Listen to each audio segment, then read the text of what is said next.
adalah Burrahman dengan NPM 031. Saya Muhammad Hikam Juga saya Ridho Firardi Aljalani, nomor NPM 007. Hari ini kami melakukan observasi yaitu di Taman Jepang. Kami melakukan observasinya itu dengan tanaman buah anggur. Ayo ikutin kelanjutan kita. Kami melakukan observasi ini di Taman Hatipam yang berlokasi di Jalan Sukahurip, Kecamatan Taman Sari, Kota Tasikmalaya. Taman Hatipam adalah sebuah tempat wisata dan juga budidaya anggur dan melon. Yang dimana kita memilih buah anggur untuk mengetahui cara budidaya, panen, serta pasca panen anggur di Taman Hatipam. Buah ini umumnya bermanfaat sebagai bahan jus anggur, selai, minuman anggur, minyak biji anggur, kismis, atau konsumsi langsung. Anggur juga mengandung berbagai nutrisi yang cukup untuk kesehatan tubuh. Buah ini banyak manfaat, mulai dari menjaga kesehatan jantung hingga mengoptimalkan memori. Alasan kami memilih komoditas anggur pada tugas ini karena tempat budidaya anggur ini dekat sekali dengan kampus yang sedang kita tempuh, yaitu Kampus 2 Universitas Siliwangi.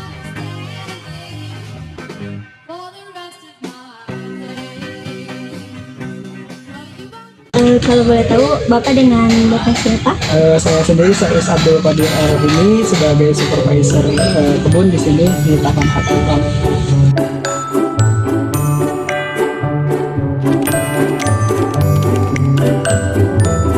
Di Gosti itu sampai 4 bulan dari sejak pembuahan. Tapi kalau sejak tanam, sebenarnya kan ini jenis anggur itu jenis tanaman tahunan gitu. Panen pertama tuh pasti di usia 8 bulan. Jadi berhubung ini baru kita tanam sekitar 2 bulan, berarti 6 bulan lagi gitu. Kalau yang ini blok 3 sama blok 4 memang sudah beberapa kali. Kemungkinan pasti dalam satu pohon tuh ada sampai 100 lebih, 100 dompol gini, dan rata-rata satu ini sampai kisaran ada 5 on, jadi mungkin satu pohon sampai ada 10 sampai bahkan 30. Dan pohonnya idealnya memang minimal 5 kilo per satu pohon. Jadi kalau misalkan kita tanam 100 pohon, satu kali panen biasanya 500 kilo atau 5 kuintal. Ada yang bahkan sampai 15 kilo per pohon kalau produktivitasnya bagus, tapi di rata-rata di kisaran sekitar 5 kilo. Bahkan ada yang sampai 35 kilo. Anggur yang paling mengganggu, menurunkan produktivitas terutama. Kalau dari segi sampai tanaman mati nggak ada, hampir nggak ada. Tapi kalau menurunkan produktivitas buah biasanya ada yang disebut dengan tungau. Tungau itu biasanya berpengaruh ke buah jadi nggak mulus, biasanya agak warnanya jadi kehitaman atau burik biasanya. Si tungau itu kecil, bahkan kalau kita nggak teliti sepertinya nggak ada hama tungau tersebut. Tapi kalau kita amati lebih teliti lagi, itu ada yang kecil-kecil, ukurannya mungkin sepertiganya dari semut merah gitu. Itu lebih kecil. Warnanya tungau itu putih, biasanya ada yang merah ada. Itu penyebab buah jadi bentuk atau warnanya tidak sempurna gitu. Itu yang biasanya bisa menurunkan sampai 50% produktivitas anggur ini gitu. Itu kendala yang sampai saat ini kadang masih ada gitu, seperti itu.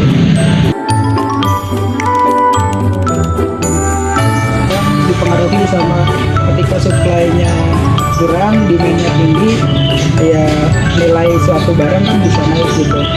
Nah, anggur sendiri kan bukan asli, yang ada di kita tuh bukan dari kita sendiri gitu, bukan dari Indonesia, produksinya pasti dari luar, Korea, Jepang, Cina. Yang paling banyak salah satu yang banyak impor kita itu Cina seperti ini. Makanya kenapa? Proses distribusi kan udah sebentar gitu dan jaraknya jauh gitu. Terus nggak ada saingan misal, itu juga yang mempengaruhi anggur itu termasuk buah yang paling mahal gitu di antara buah lainnya. Harga anggur tuh kalau teman-teman lihat lihat di pasaran biasanya kisarannya anggur yang warna ungu yang biasa itu 65.000 per kilo. Kalau Saint Muscat biasanya di atas 75.000, bahkan ada yang sampai 120.000 per kilo. Saint Muscat itu yang warna hijau tapi manisnya luar biasa. Sebetulnya kalau gagal panen ada aja. Ini juga sekitar berapa pohon ya, 50, ini 60, 110 pohon. Produktivitasnya nggak bagus, jadi ada yang sudah waktunya berbuah tapi nggak sama sekali nggak berbuah, jadi kita ganti. Itu salah satu resiko tantangan di lapangan itu yang namanya makhluk hidup, kita nggak bisa jamin produktivitasnya sesuai dengan yang kita harapkan gitu. Tapi insya Allah ke depan karena memang kita sudah coba identifikasi apa yang menjadi penyebab kegagalan tersebut, ya kita minimalisir lah sebenarnya gitu. Kedepannya tidak ada hal yang serupa yang terjadi. Terus juga kendala lainnya sebenarnya di hama penyakit juga harus tetap kita perhatikan kesesuaian penggunaan insektisida, fungisida, kemudian memperhatikan lingkungan juga gitu. Itu juga yang perlu diperhatikan. Banyak sih sebenarnya pertanyaannya, tapi kan kalau tidak mulai ya tidak akan tahu gimana mencari solusinya seperti itu. Terus tantangan lainnya mungkin juga permodalan tentu.